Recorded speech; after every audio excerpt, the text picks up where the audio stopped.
Olá, muito boa tarde a você. Chegamos, seja bem-vinda, seja muito bem-vindo. Está no ar o Pauta Aberta desta segunda-feira, dia 28 de agosto de 2023. Eu sou o Dilon Araújo, esse é seu noticiário da tarde aqui na TV Evangelizar. A você de todo o país que está sempre ligadinho com a gente, muito obrigado pelo carinho da sua companhia. Vamos juntos então, a partir de agora, com os nossos destaques do jornal de hoje. Doenças do coração são as causas de quase um terço das mortes registradas, 400 mil mortes por ano no Brasil. E de acordo com o Ministério da Saúde, a rotina estressante da vida moderna é o que leva muitos pacientes a graves problemas cardiovasculares. Em São Paulo, a equipe do Hospital Albert Einstein afirma que o transplante de coração do apresentador Fausto Silva, realizado ontem à tarde, foi um sucesso. Só este ano, considerando o transplante em Faustão, já foram realizados 261 transplantes de coração no Brasil. Em São Paulo, depois de uma carta com ameaças endereçadas ao padre Júlio Lancelotti, câmeras de segurança chegaram ao autor dessas ameaças na paróquia São Miguel Arcanjo, zona leste da cidade. O homem está sendo investigado por injúria e ameaça. Vamos mostrar também os riscos da produção em crescente escala de um fruto precioso e cada vez mais consumido do Brasil e do mundo, o açaí, para a biodiversidade da Amazônia. O Papa Francisco se prepara para visitar a Mongólia, país de maioria budista. Francisco disse estar muito feliz por esta visita, que será o encontro com um povo nobre e muito sábio.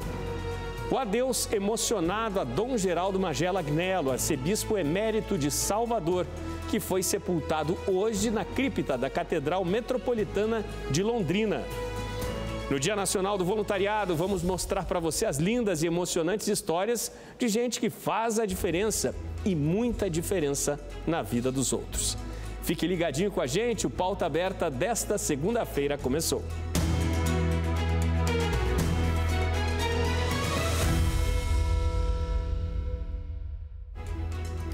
E nosso primeiro assunto hoje é assunto que está nos números alarmantes da mortalidade por doenças cardíacas no Brasil. Você sabia que hoje as doenças do coração são as causas de quase um terço das mortes registradas em nosso país? E de acordo com o Ministério da Saúde, essa rotina estressante e corrida da vida moderna é o que deixa uma parcela tão grande da população com graves problemas cardiovasculares. Consideradas entre as principais causas de morte no país, as doenças do coração são responsáveis por mais de 30% dos óbitos no Brasil, o que corresponde a 400 mil mortes por ano. Essas são informações do Ministério da Saúde.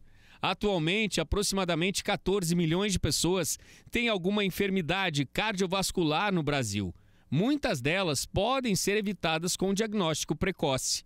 Um estudo da Sociedade de Cardiologia do Estado de São Paulo aponta que, apesar da importância da prevenção, 23% dos brasileiros nunca procuraram um cardiologista.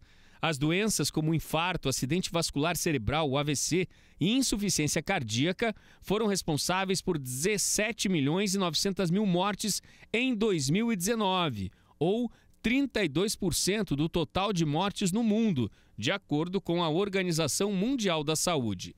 Em 2023, a Sociedade Brasileira de Cardiologia já tem uma estimativa e, assim como aponta o cardiômetro, mais de 264 mil mortes estão ligadas a essas condições. Foram registradas no país até amanhã desta segunda-feira, dia 28. E em São Paulo, a equipe médica especializada em cirurgias cardíacas do Hospital Albert Einstein afirma ter considerado um sucesso a cirurgia de transplante de coração feita ontem no apresentador Faustão. No início do mês de agosto, Faustão tinha entrado na lista única do Sistema Nacional de Transplante. Foi quando ele deu entrada para internamento no hospital, onde realizou a cirurgia ontem, o Albert Einstein. O quadro de insuficiência cardíaca era muito grave e o tratamento extremamente delicado. A família confirmou que Faustão entrou na lista de prioridades no começo do mês. A lista nacional é unificada e vale para todo e qualquer tipo de paciente, do SUS aos particulares, de hospitais de norte a sul do Brasil. Nessa lista, quando há prioridade, a gravidade da doença, o tempo de internação, determinam a quem irá a esperança a partir da doação de um novo órgão. No caso do transplante de coração, como ocorreu com Fausto Silva, a distância do órgão doado para o receptor também é considerada um critério importante. Afinal, são 4 horas apenas para que o órgão seja retirado do doador e transplantado no paciente receptor. Paciente que precisa ter o mesmo tipo sanguíneo, peso e altura compatíveis com as do doador. E está o Brasil inteiro, né? Na torcida e em orações aí para pronta recuperação do Fausto Silva, do Faustão, depois desse transplante que ele realizou no domingo à tarde. Só este ano já foram realizados 261 transplantes de coração no Brasil. Nestes números já está incluída a cirurgia realizada ontem no apresentador Faustão. Quase um terço foi realizado em pacientes que estavam há menos de 30 dias na lista, de prioridades, na lista do Ministério da Saúde. São 379 pacientes hoje à espera de um coração para transplante aqui no nosso país. No Rio de Janeiro, o abastecimento de água foi interrompido hoje pela manhã por causa da grande quantidade de espuma encontrada. Mais de 10 milhões de pessoas ficaram sem água nesta segunda-feira. Uma espuma branca encontrada nas águas do rio Guandu levaram ao corte de abastecimento em vários bairros do Rio de Janeiro e 7 municípios da Baixada Fluminense. São João de Meriti, Nilópolis, Belford Roxo, Duque de Caxias, Mesquita, Nova Iguaçu e Queimados. As águas do rio Guandu abastecem 80% de consumidores da capital e também cidades da Baixada. Já a concessionária Rio Mais Saneamento informou que, por conta da paralisação da estação Guandu, o abastecimento de água foi interrompido em 21 bairros da zona oeste do Rio, que são atendidos por ela. A Companhia Estadual de Águas e Esgotos do Rio de Janeiro avisou que a normalização de todo o sistema pode levar até 72 horas. O pedido é para que se economize água, priorizando as atividades essenciais. O Igual, uma das empresas concessionárias, disse através de nota que está atuando para minimizar o impacto para os clientes, disponibilizando maior quantidade de caminhões-pipa, especialmente para serviços emergenciais como hospitais, clínicas e UPAs. A Companhia Estadual de Águas e Esgotos, SEDAI, informou que o protocolo de contingência foi acionado por causa de alterações da qualidade da água bruta, que é a água não tratada. Difícil a situação, para boa parte da população do Rio de Janeiro. Começaram hoje as inscrições para o concurso da Câmara dos Deputados, com salários a partir de R$ 26 mil. São 140 vagas imediatas, além do cadastro de reserva, com salários entre R$ 26 e R$ 34 mil. Os interessados podem se inscrever até às 4 horas da tarde do dia 4 de outubro no site da banca organizadora. As taxas custam entre R$ 95 e R$ 120. O pagamento pode ser feito até o dia 5 de outubro. Podem pedir isenção total do valor da taxa de inscrição os candidatos com cadastro atualizado no Cadastro Único, CadÚnico, ou que sejam doadores de medula óssea reconhecidos pelo Ministério da Saúde.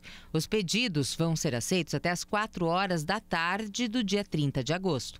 Todas as vagas são para trabalhar em Brasília e exigem formação superior. As provas acontecem em 2 domingos, nos dias 3 e 10 de dezembro, em todas as capitais do Brasil. O prazo de validade do concurso é de 2 anos, contados da data da publicação do resultado e podendo ser prorrogado uma única vez por mais 2 anos. Todos os cargos vão ter provas objetivas e discursivas, mas outras etapas podem ser aplicadas conforme a especialidade escolhida.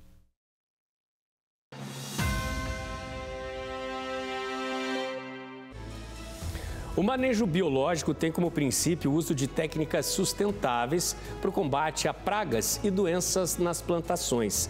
Basicamente, se utiliza de macro e micro-organismos que interagem com esses problemas de forma a gerar resultados positivos para as lavouras. Quando se fala em grandes plantações, como a do trigo, que é uma cultura de inverno, nós pensamos logo em agrotóxicos. Mas há outras vantagens também vindas de outros lugares, como o manejo biológico, que você vai conhecer agora como funciona para ter uma lavoura tão bonita como esta. A procura pela aplicação de manejo biológico de pragas cresce consideravelmente em função das novas diretrizes internacionais de produção agrícola e dos Objetivos de Desenvolvimento Sustentável da ONU. O objetivo é favorecer a conservação da biodiversidade das áreas de cultivo. O manejo biológico nada mais é do que utilizar diversas ferramentas biológicas, seja bactérias, fungos, né? Ou utilização até, por exemplo, de insetos que controlam outros insetos, né? Então, o nosso objetivo é estar trabalhando com essa vida biológica, controlando a própria vida, né? Como a gente sempre tem trazido na empresa, utilizar esses organismos de forma sustentável para estar fazendo realmente um incremento no manejo de diversas formas, seja no controle de micro-organismos, de pragas, ou ajudando até na promoção de crescimento, que é um outro nicho de trabalho também, que a gente pode estar atualizando o produtor. De acordo com o engenheiro agrônomo, a ideia é levar ao produtor o equilíbrio do solo. Buscar ter um equilíbrio do sistema solo-planta-ambiente, ou seja, fazer com que aquilo que está no solo, aquela vida que está no solo, que muitas vezes devido ao uso somente de uma cultura ou 2, 3 culturas, perdeu o equilíbrio, né? Então a gente busca com esses organismos, essas ferramentas biológicas, fazer com que o ambiente se torne um ambiente equilibrado, ou seja, a gente consiga estar controlando patógenos, consiga estar melhorando a fertilidade do solo também com o uso das nossas ferramentas biológicas, e a gente consegue ter um equilíbrio e aumentar, potencializar o uso, por exemplo, de uma ferramenta química com o uso do biológico. A gente consegue unir as duas ferramentas e a gente ter um sinergismo muito interessante. Para a estudante de agronomia que está ainda conhecendo essa forma de manejo, esse método pode trazer benefícios. Olha, eu acho que qualquer coisa química já dá uma prejudicada, né? Independente do que for. É uma coisa assim feita em laboratório. Então, assim, eu acredito que uma coisa biológica traria muitos benefícios para a gente, né? O manejo biológico não substitui o químico, mas é uma ferramenta para a produtividade da lavoura. Como agrônomo, a gente sempre comenta que nós temos que ter todas as ferramentas necessárias para que o produtor consiga produzir. O biológico é mais uma ferramenta, né? Então, nós temos que ter uma correção da fertilidade do solo, sim. Nós temos que ter tudo que é necessário para que o produtor tenha uma efetividade, pensando, por exemplo, no solo, e está agregando o biológico. O biológico hoje, quando a gente pensa, por exemplo, em fixação biológica de nitrogênio, né, só uma curiosidade, ele consegue suprir 100% da demanda de nitrogênio, por exemplo, na cultura do soja. Então, hoje existem ferramentas que o biológico já consegue suprir 100% dessa demanda, né? Então, como a agricultura, nós temos que pensar no equilíbrio, né, o biológico também entra dessa forma para estar atuando nesse manejo da agricultura sustentável como mais uma ferramenta.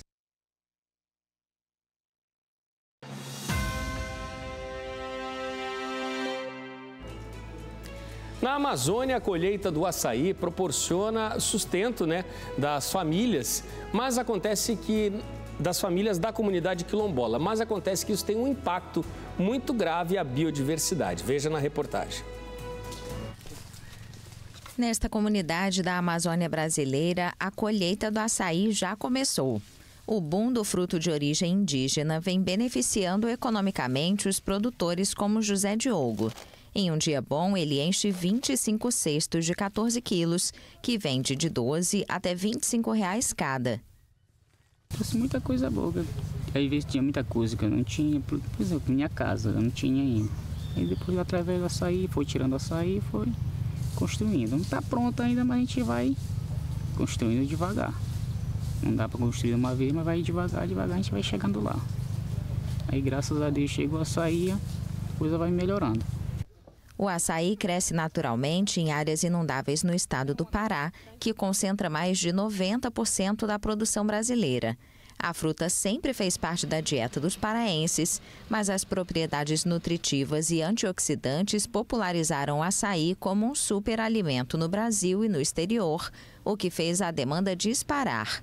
Intermediários compram as frutas na comunidade e as transportam de barco até Belém, onde revendem no centenário Mercado Ver-o-Peso até no máximo dia seguinte, antes que o fruto estrague.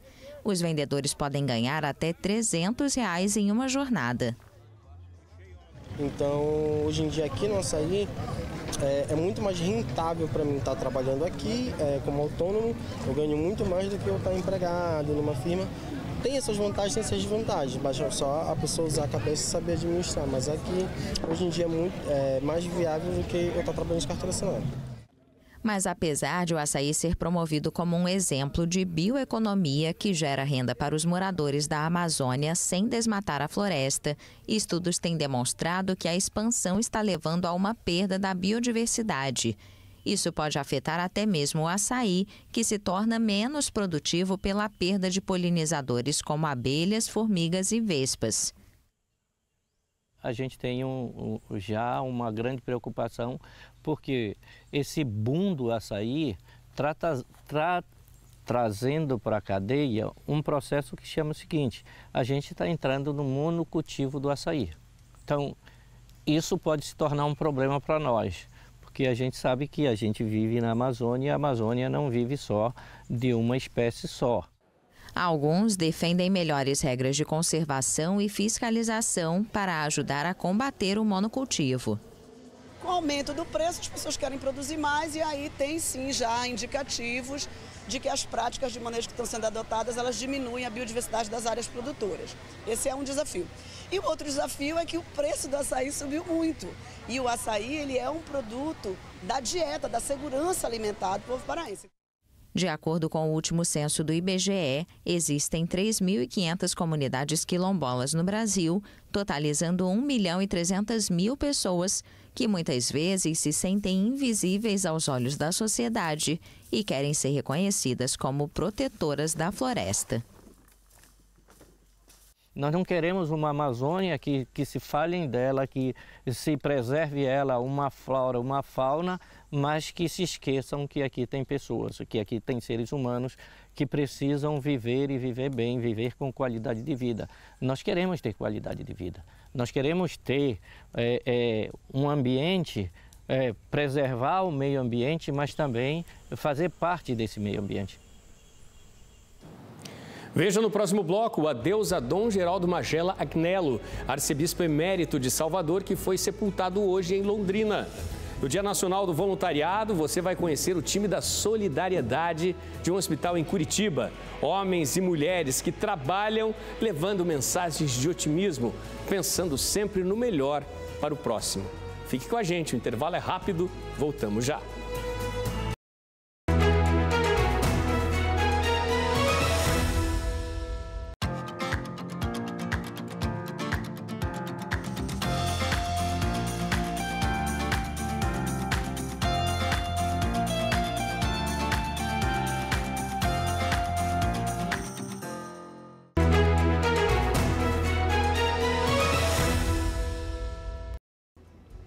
Pauta Aberta está de volta para este segundo bloco, são 4h39 da tarde agora. Estamos ao vivo para todo o país e você sempre ligadinho com a gente aqui na TV Evangelizar. Muito obrigado pela companhia.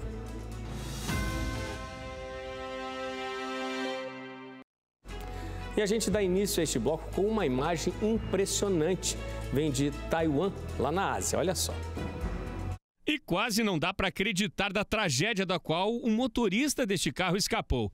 É que ele seguia em direção à linha férrea e parece não ter percebido que ali na frente um trem-bala passava a toda velocidade. Seguiu o caminho mesmo assim. Com a pancada, o carro foi arremessado, girando e ficou totalmente destruído. Por sorte ou por um completo milagre, o homem que dirigia o veículo saiu ileso e foi levado ao hospital para atendimentos. De acordo com a polícia de Taiwan, o homem afirmou que teria bebido por boa parte da noite e que saía para comprar o café da manhã. O trem, de acordo com informações do canal Fox, levava 370 passageiros. Ninguém se feriu.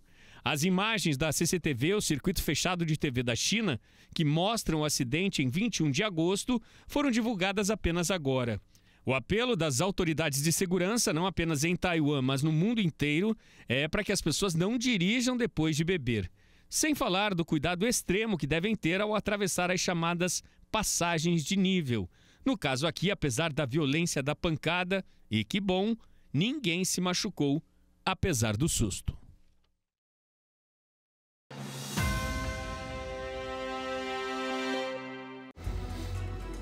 Vamos ao Vaticano agora, porque o Papa Francisco se prepara para fazer uma viagem oficial à Mongólia. Ele já declarou que se sente muito feliz em fazer esta viagem, que terá início na próxima quinta-feira, ao país de maioria budista. O pontífice afirmou que vai se encontrar com um povo nobre e sábio, com uma igreja pequena na dimensão, mas dinâmica na fé e na caridade. O Papa Francisco se prepara para uma nova jornada. O pontífice garantiu neste domingo, após a oração dominical do Ângelus no Vaticano, que se sente feliz por visitar a Mongólia, país de maioria budista. Francisco comentou que durante a viagem, que começa quinta-feira e vai até 4 de setembro, vai encontrar um povo nobre e sábio, dotado de uma igreja pequena no tamanho, mas dinâmica na fé e na caridade. Gostaria agora de me dirigir a vocês, irmãos e irmãs da Mongólia, e dizer que estou feliz por viajar para estar entre vocês como irmão de todos. Agradeço às autoridades pelo amável convite e a todos aqueles que estão preparando a minha chegada com grande esforço.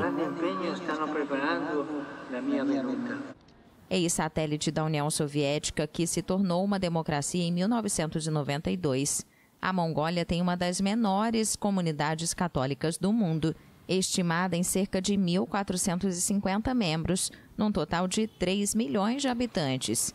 A viagem é vista como uma forma de aproximar o Papa de seus dois grandes vizinhos, a Rússia e a China.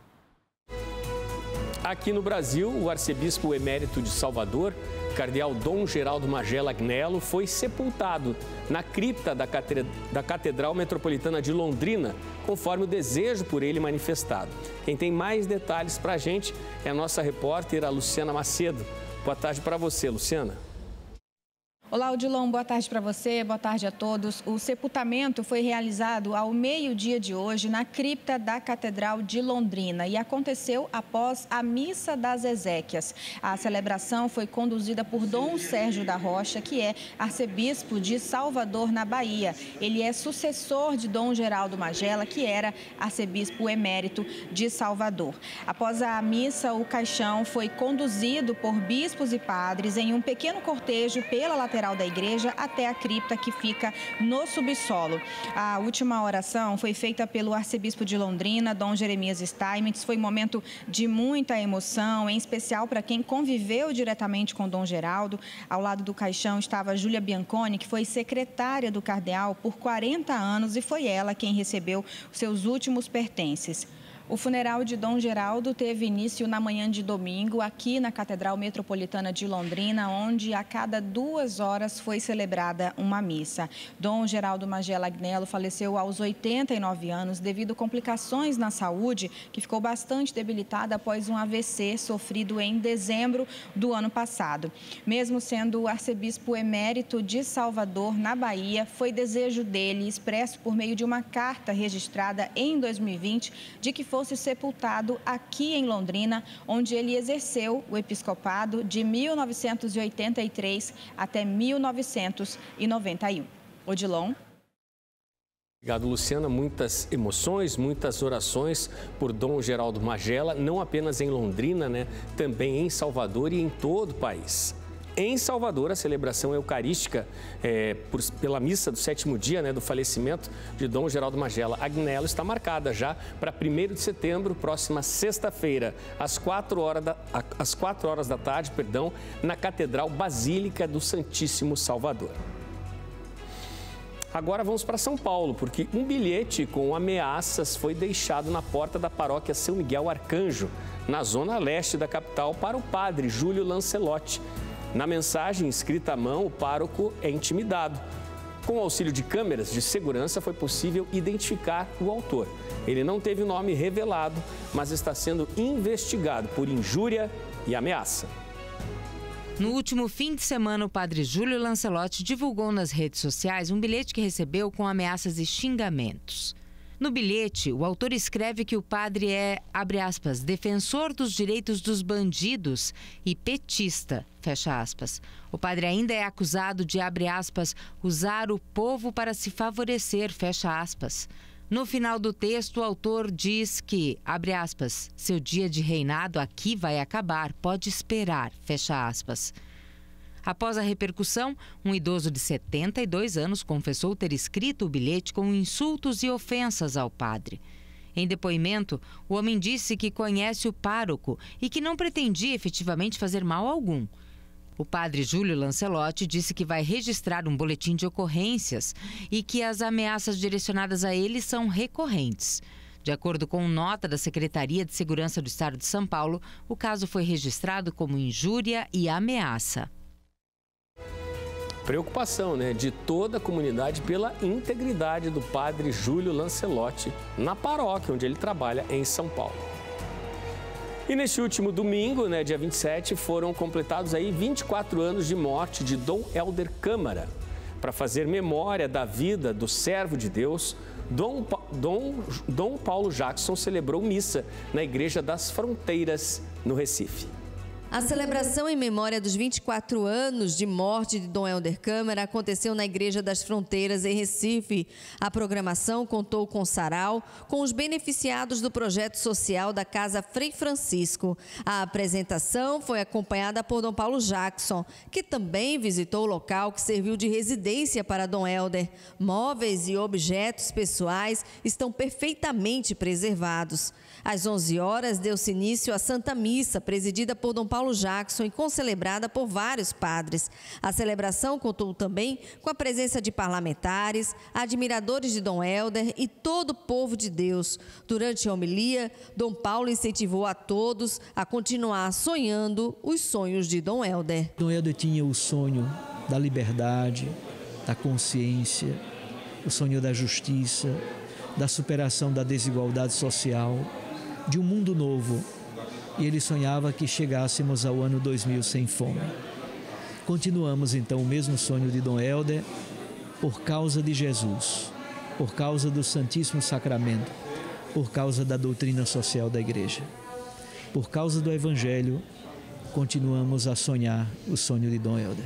A irmã Maria Wanda, que tem a função de anotar todos os relatos sobre Dom Helder, comemora o avanço do processo de canonização. Este quarto serviu para Dom Helder por 32 anos. O servo de Deus, que também era conhecido como Dom da Paz, está com um processo de canonização bem avançado no Vaticano.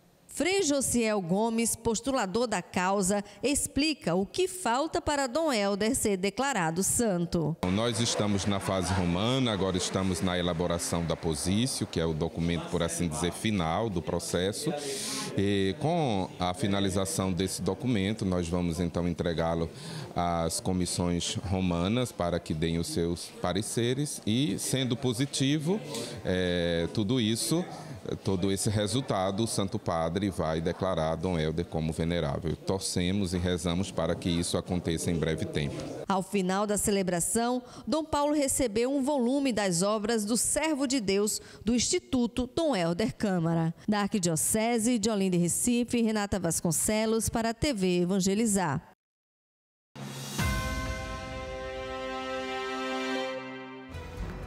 Futebol pelo Campeonato Brasileiro, a 21ª rodada foi de muitos gols, com o Botafogo tranquilo na liderança, abrindo ainda mais vantagem em relação aos primeiros, com mais uma vitória em casa, enquanto adversários como o Flamengo acabaram tropeçando. Veja como foi. Com os resultados da rodada, o Botafogo segue líder com 51 pontos. O Palmeiras vem em segundo com 40. O Grêmio é o terceiro com 36 e o Flamengo fecha o G4 também com 36 pontos. Na zona de rebaixamento, o Santos é o 17º com 21, o Vasco o 18º com 16, o Coritiba o 19º com 14 pontos e o América é o lanterna da competição com 13 pontos. E foram sorteadas agora à tarde, na sede da CBF no Rio, as datas e os mandos da grande decisão da Copa do Brasil entre São Paulo e Flamengo. Você vê aí na tela, o jogo de ida será em 17 de setembro, um domingo à tarde, no estádio do Maracanã. O jogo de volta Conforme decidiu o sorteio, será em 24 de setembro, outro domingo, né, no domingo seguinte, no estádio do Morumbi, Casa do São Paulo. O tricolor paulista ainda não tem esse título da Copa do Brasil. A grande busca, né, do São Paulo aí nesta temporada. Portanto, a grande decisão da Copa do Brasil, esta Copa do Brasil 2023, será no estádio do Morumbi, que certamente estará lotado. A premiação será a seguinte, hein? 70 milhões de reais para o grande campeão da Copa do Brasil, 30 milhões de reais para o vice-campeão. 7 milhões e 300 mil pessoas fazem algum trabalho voluntário no Brasil. Um estudo apresentado pelo IBGE revela que de 2019 a 2022 a atividade cresceu em todas as regiões do país. No ano passado, 86,4% dos brasileiros que realizavam trabalhos voluntários entraram em ação por meio de empresas, organizações ou instituições. Hoje, no Dia Nacional do Voluntariado, você vai conhecer pessoas que doam o próprio tempo, às vezes apertado, doam energia e talento de forma espontânea e não remunerada para o bem de outros que tanto precisam. Por causas sociais, mostram assim que são motivados por outros valores em impactar na vida do próximo. Esbanjam solidariedade. Em um mundo cheio de desafios e adversidades, histórias de voluntariado surgem como raios de esperança, brilhando intensamente e iluminando os corações de pessoas que são testemunhas vivas de que um único ato de bondade pode desencadear uma série de transformações. É o caso do José, que há 6 anos entrou no hospital como paciente e foi transformado pelo carinho como foi tratado pelos voluntários. Eu sofri um acidente em 2016. Em 2017 eu precisei fazer uma cirurgia e vim para o Hospital Cajuru, onde eu tive a oportunidade de, ao chegar ao hospital, ter o primeiro contato com os voluntários. E hoje ele ajuda a transformar a vida das pessoas. O seu Mauro passou por uma cirurgia na coluna, o mesmo procedimento que o José passou. O cuidado do voluntário chamou a atenção do seu Mauro. Eu, quando entrei aqui no hospital, entrei com medo. Entrei com medo porque uma cirurgia de coluna é complicada. Lá dentro a coisa foi melhorando, assim, nossa, o pessoal brincando e conversando e tudo. E aquilo foi aliviando tudo. Nossa, eles são muito, muito mil aí. Estou saindo bem daqui até devido ao nosso atendimento deles, tudo, então... Isso toca bastante o coração da gente, porque esse tipo de receptividade que a gente tem através dos voluntários pode mudar muito o comportamento, a esperança de que tudo corra bem. O hospital é um hospital de referência, muito bom. Eu fiz a cirurgia e 8 meses depois da cirurgia eu já tinha me apresentado aqui para ser voluntário. Então essa vida de voluntário muda a vida da gente dentro e fora do hospital. Esse quadro mostra parte do time de voluntariados aqui do Hospital Cajuru. Tem contador de história, musical, acolhida em treinamento, acolhimento espiritual. São pessoas que doam o seu tempo, talento em um único objetivo: ajudar a quem mais precisa. Nos corredores frequentemente ocupados, o Jair encontra espaço onde sua melodia pode ressoar. Em um lugar onde ansiedade e esperança dançam uma dança incerta, um som suave e reconfortante emerge para acalmar os corações aflitos. Segundo ele, o voluntário deve se desprender de qualquer interesse próprio. É exatamente dessa forma que eu digo. Quando falam artista e tal, não é um artista. Eu abro mão de qualquer aplauso porque eu estou aqui para trazer conforto emocional para as pessoas. Pacientes, funcionários e acompanhantes encontram alívio nas melodias. A Sandra está há 14 dias acompanhando o marido no hospital e ouviu a música e veio conferir bem de pertinho. Eu acho que ajuda, assim, a acalentar um pouquinho a dor das pessoas que estão aqui, né? E eu acho que acalma, assim, tranquiliza. Eu me emocionei, de verdade. A Lilian é voluntária no hospital e há mais de 5 anos ela conta histórias para os pacientes. Que ela estava muito triste, muito doentinha, Todos nós fomos convidados e somos convidados a fazer a diferença na vida das pessoas, né? Seja lá cada um com a sua história, com seus dons, com os seus talentos, né? E estamos aqui à disposição, né? Venha para esse time e venha fazer a diferença. O Dia Nacional do Voluntariado celebra a dedicação e o espírito de solidariedade que inspiram a todos a fazerem sua parte e contribuírem para um mundo melhor. Trabalhar com pessoas do bem só nos traz alegria, torna o nosso dia diferente, mais acolhedor e com certeza a gente consegue fazer com que os dias dos nossos pacientes sejam dias mais agradáveis, porque quem vem aqui como voluntário vem por amor e com amor eles trabalham, eles ajudam a ressignificar a vida das pessoas que por aqui passam. Lindas histórias de vida, né, de gente que faz toda a diferença na vida dos outros. Emocionante também. Gente, Pauta Aberta dessa segunda está terminando. Muito obrigado pela sua companhia. Excelente fim de tarde. Até amanhã. Tchau, tchau.